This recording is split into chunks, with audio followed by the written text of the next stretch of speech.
पठान ने शादी कहाँ की है उससे कोई दिक्कत नहीं है, लेकिन पठान के नाम पर बड़ी दिक्कत है, पठान के कपड़े के रंग से बड़ी दिक्कत है।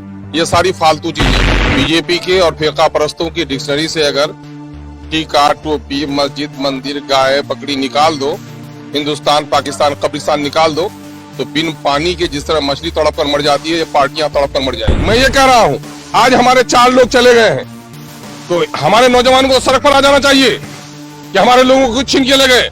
इस बिहार में यादवों की पार्टी है, मल्लाहों की पार्टी है, माझी की पार्टी है, लेकिन माइनॉरिटी के दरमियान में एक पार्टी उठी और उसका भी गला दबा दिया। हमारे लोग अभी नहीं समझ रहे हैं कि मेरे साथ क्या जुल्म हो रहा है। जाफर भी मैंने ही कहा है। तो जब इंसान की हालत बदलती है, एक इंसान कभी बचपन तो बच्चा, लड़कपन तो लड़का, जवानी तो जवान, अब बूढ़ा, एक इंसान जो ही अपनी मुद्दत जिंदगी बदलता है उसके नाम बदल जाते हैं। एक इंसान किरदार बदलता है उसका नाम बदल जाता है। उसको सच्चाई के साथ था, सच्चा समझ रहे थे, अब बेईमानी किया है तो बेईमान कहते हैं। मीडिया को हक का तरफदार होना चाहिए, किसी की तरफदारी नहीं करनी चाहिए। हमारे मीडिया के लोगों को भी अपना वजन पैदा करना चाहिए कि इस मुल्क में बीजेपी की हमनवा जमातें नफरत की सौदागरी करके ही अपना सियासी रोटी सेकती हैं। इसलिए वो हमेशा यही मौजू तलाश करती हैं कि किन चीज़ों से नफरत का माहौल बने। पठान ने शादी कहाँ की है उससे कोई दिक्कत नहीं है, लेकिन पठान के नाम पर बड़ी दिक्कत है, पठान के कपड़े के रंग से बड़ी दिक्कत है। ये सारी फालतू चीजें हैं। बीजेपी के और फिरका परस्तों की डिक्शनरी से अगर टीका, टोपी, मस्जिद, मंदिर, गाय, बकरी निकाल दो, हिंदुस्तान, पाकिस्तान, कब्रिस्तान निकाल दो, तो बिन पानी के जिस तरह मछली तड़प कर मर जाती है, ये पार्टियां तड़प कर मर जाएंगी। ये नफरत की बुनियाद पर सियासत करती हैं।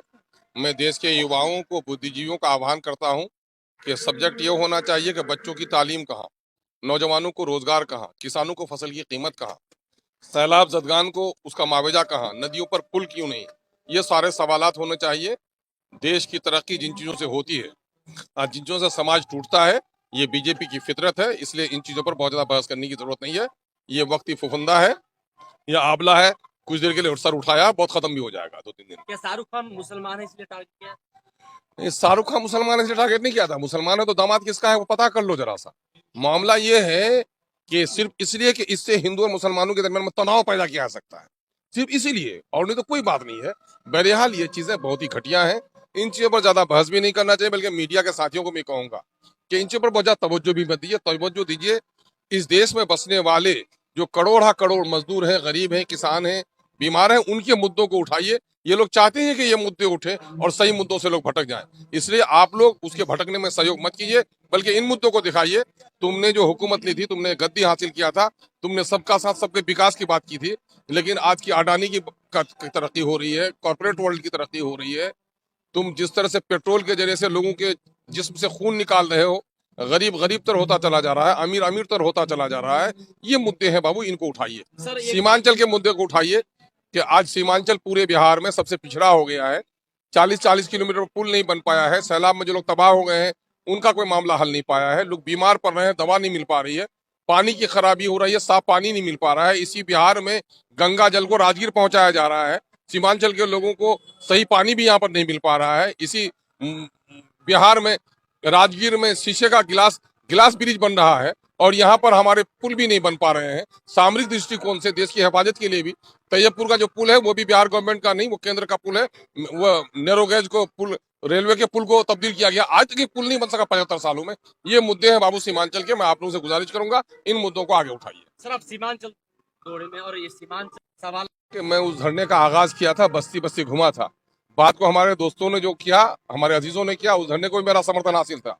और आपको ये भी मालूम होना चाहिए कि सरकार के सामने में इस मुद्दे को बहुत ही मजबूती के साथ मैं उठा रहा हूँ, और अनकरीब देखेंगे कि इन पुलों के मुद्दों को लेकर सड़क पर लोग फिर सहयोग करेंगे, फिर हम लोग उतरने की तैयारी कर रहे हैं। क्या ये चुनावी मुद्दा है? सिर्फ चुनावी मुद्दा नहीं है, ये चुनावी मुद्दा नहीं है, बल्कि आपको अगर चुनावी मुद्दा लगता हो तो इसके माने आप पुल की जरूरत महसूस नहीं कर रहे हैं। मैं कह रहा हूँ कि ये देख रहे हो कि डॉक्टर के कपड़े लत्ते अच्छे हो गए, ये नहीं देखते हो कि बीमारों को दवा दी गई। तो सिर्फ डॉक्टर के कपड़े अच्छे लेते देखते रहोगे और उस पर हसद करते रहोगे तो माँ बाप को बीमार तड़पता हुआ मरना छोड़ दोगे।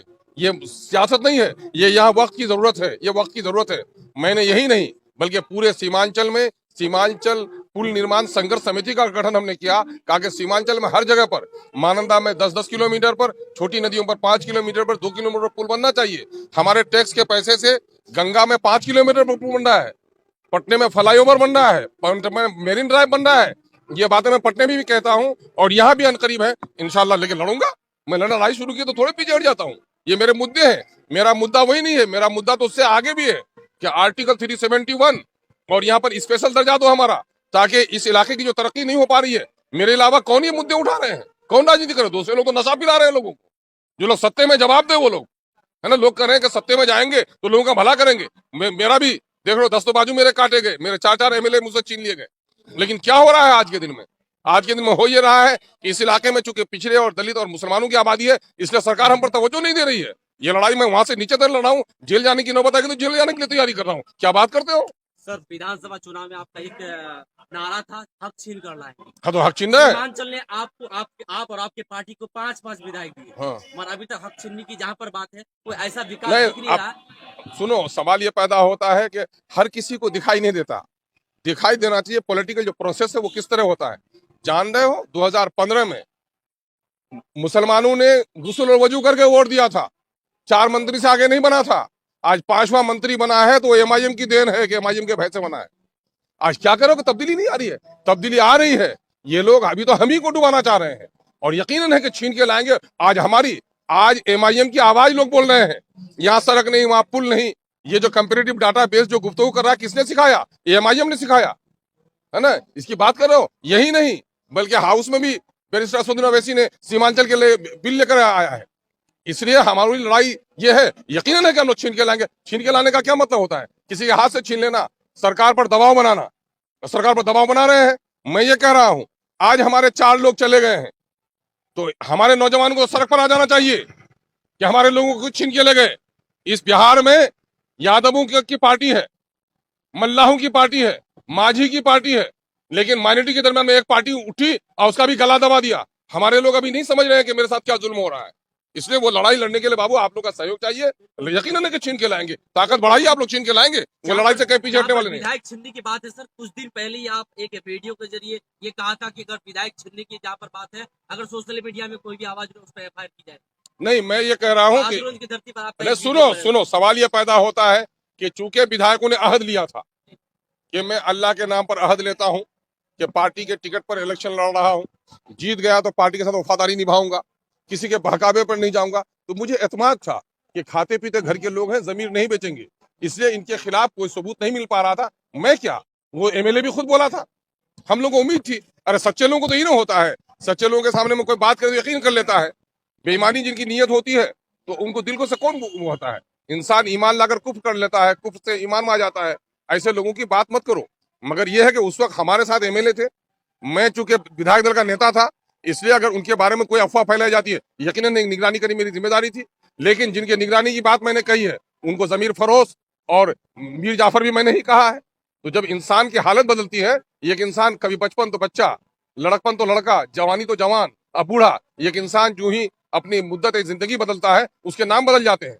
एक इंसान किरदार बदलता है उसका नाम बदल जाता है। उस सच्चाई के साथ था, सच्चा समझ रहे थे, अब बेईमानी किया है तो बेईमान कहते हैं। मैं कहूंगा कि मीडिया के साथियों को कि संयम के साथ, मयाना रवि के साथ, मीडिया को हक का तरफदार होना चाहिए, किसी की तरफदारी नहीं करनी चाहिए। हमारे मीडिया के लोगों को भी अपना वजन पैदा करना चाहिए और गौर करना चाहिए कि मुकदमा किसी पर होता है, किसी पर नहीं। आपसे तक कठाक बात गर्चे बेसलीका हो, कलीम बात करने का सलीका चाहिए, है ना। 3 तरह के लोग हैं समाज में, एक होते हैं तरफदार, एक होते हैं गैर जानिबदार। और एमआईएम कहती है कि हक के तरफदार बनो, किसी का बेजा जानिबदारी मत करो, बेजा जानिबदारी से बचना चाहिए लोगों को।